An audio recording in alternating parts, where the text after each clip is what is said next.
మధ్యప్రదేశ్కు చెందిన విష్ణు రాజోరియా అనే వ్యక్తి ఒక ఆసక్తికరమైన స్టేట్మెంట్ ఇచ్చారు.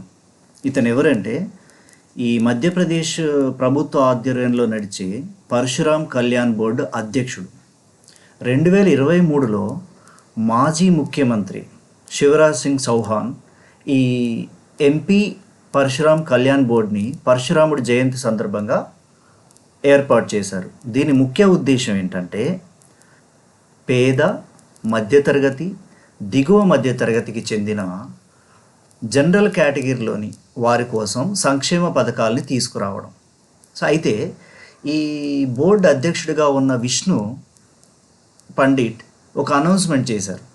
ఏంటంటే నలుగురి పిల్లల్ని కన్నా బ్రాహ్మణ దంపతులకు ₹1,00,000 నజరానాగా ఇస్తామని చెప్పేసి.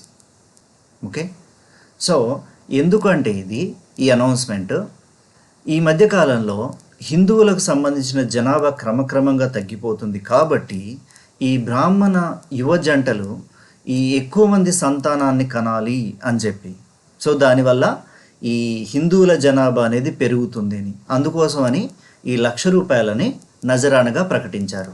అయితే అతను ఏం చెప్పాడంటే ఇది ప్రభుత్వానికి సంబంధించిన అనౌన్స్మెంట్ కాదు, ఇది నా వ్యక్తిగతమైన ప్రకటన, దీనికి ప్రభుత్వానికి చెందిన ఈ కళ్యాణ్ పరశురామ్ బోర్డుకి ఏ సంబంధం లేదు, నేను ప్రత్యేకంగా నా వ్యక్తిగతంగా డబ్బులు ఇస్తాను అని చెప్పాడు. దాంతోపాటు నేను బోర్డు అధ్యక్షుడిగా దిగిపోయిన తర్వాత కూడా ఈ ₹1,00,000 ఇవ్వడం అనే కార్యక్రమం కొనసాగుతుందని చెప్పేసి అనౌన్స్మెంట్ ఇచ్చాడు. అయితే దీన్ని ప్రతిపక్షాలు వ్యతిరేకించాయి. ఆల్రెడీ ప్రస్తుతం భారతదేశం ఎదుర్కొంటున్న అతి ముఖ్యమైన సమస్యల్లో ఈ జనాభా పెరుగుదల అనేది ఒకటి. ఇలాంటి అనౌన్స్మెంట్స్ ఇవ్వడం అనేది బాధ్యతారాహిత్యంతో కూడుకున్నది అని చెప్పి. ఓకే, ఇది ప్రజెంట్ ఆ స్టేట్మెంట్.